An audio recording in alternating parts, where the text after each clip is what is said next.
5 বছর আগে 100 দিনের কাজের নির্মাণ সামগ্রী সরবরাহ করে প্রায় 20 কোটি টাকা না পাওয়ার অভিযোগ আনলো মোথাবাড়ির শতাধিক ঠিকাদারদের সংগঠন কালিয়াচক 2 ব্লক এমজি এনার্জিএ ভেন্ডার অ্যাসোসিয়েশনের নেতৃত্বে আজ ব্লকের শতাধিক ঠিকাদার সেই টাকা প্রদানের দাবি জানিয়ে ভিডিও অফিস ঘেরাও করে বিক্ষোভ দেখায়। দিনের সংগঠনের পক্ষ থেকে ভিডিওর কাছে 5 দফা দাবি দেওয়া জানানো হয়। ঠিকাদারদের অভিযোগ, তারা 100 দিনের কাজে গোটা ব্লকে প্রায় 20 কোটি টাকার নির্মাণ সামগ্রী সরবরাহ করে, কিন্তু সেই টাকা আজও পাচ্ছে না। গোটা ব্লকে 134 জন ঠিকাদারের প্রায় 20 কোটি টাকা 5 বছর থেকে পড়ে রয়েছে। এই টাকা না পেলে কালিয়াচক 2 নম্বর ব্লক এমজি এনার্জিএ ভেন্ডার অ্যাসোসিয়েশন শীঘ্রই বৃহত্তর আন্দোলনে নামার হুমকি দিয়েছে। এদিন কন্ট্রাক্টর অ্যাসোসিয়েশনের শতাধিক সদস্য বিডিও অফিসে যান এবং নিজেদের দাবি দেওয়া পেশ করেন। সংগঠনের সদস্য রাজীব চৌধুরী জানান, আজ 5 বছর হলো আমাদের ব্লকের 134টি ভেন্ডারের টাকা পড়ে আছে। আমরা ওই টাকা না পেলে বৃহত্তর আন্দোলনে যাব। আরএম বাংলা। আরও আপডেট থাকতে আমাদের ভিডিও শেয়ার ও ফেসবুক পেজটিকে লাইক করে ফলো করে দিন।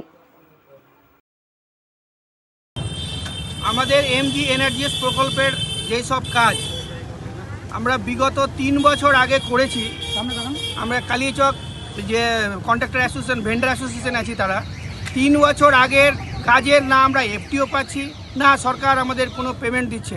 তার জন্য আমরা সমস্ত ঠিকাদার আজ আমাদের পঞ্চায়েত সমিতির এই অফিসের সামনে এসে বিডিও সাহেবকে একটা ডেপুটেশন দিলাম এবং আগামী দিনে আমরা যেন এই পেমেন্টটা পাই তার সঠিক দিশা বিডিও সাহেবের কাছ থেকে চাইলাম। কতগুলি টাকা আমাদের 134 জন ভেন্ডারের টাকা আটকে রয়েছে, তার পরিমাণ প্রায় 20 কোটি টাকা। যদি না দিতে কি করবে? আগামী দিনে আমরা বৃহত্তর আন্দোলনে যাব। দরকার হলে বিডিও অফিসের সামনে বসবো, রাস্তা জ্যাম করব, ডিএম অফিসে যাব এবং দরকার হলে আমরা নবান্নের সামনে গিয়ে ধর্ণা দেব। কত দফা দাবি ছিল? আমাদের 5 দফা দাবি ছিল।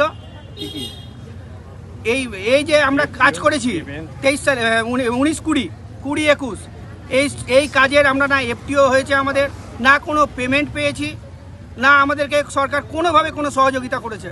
কি জানিয়েছেন video?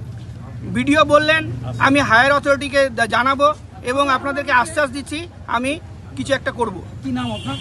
Rajib Chowdhury, vendor association থেকে সদস্য। আজকে আমাদের এখানে যারা এজেন্সি রয়েছেন, যারা কন্ট্রাক্টর রয়েছেন, তারা এসেছিলেন। তাদের দীর্ঘ কিছু এনার্জিএসের কাজের মেটেরিয়াল বিল পেন্ডিং আছে তারা বলছিলেন। তো সেটা নিয়ে আমরা তাদেরকে ক্লিয়ার করে দিয়েছি যে আমাদের এর থেকে সেগুলো অ্যাপ্রুভালের জন্য উপযুক্ত কর্তৃপক্ষের কাছে পাঠিয়ে দেওয়া হয়েছে। সেটাতে তারা সন্তুষ্ট হয়েছেন এবং সেই ব্যাপারেই আলোচনা হলো। তো দ্যাটস ইট, এটুকুই। তাদের দাবি যদি না মানা হয় তারা দীর্ঘতর আন্দোলনে নামবেন।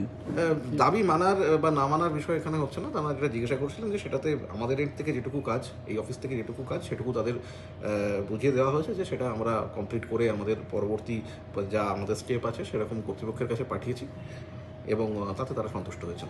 ঠিক আছে।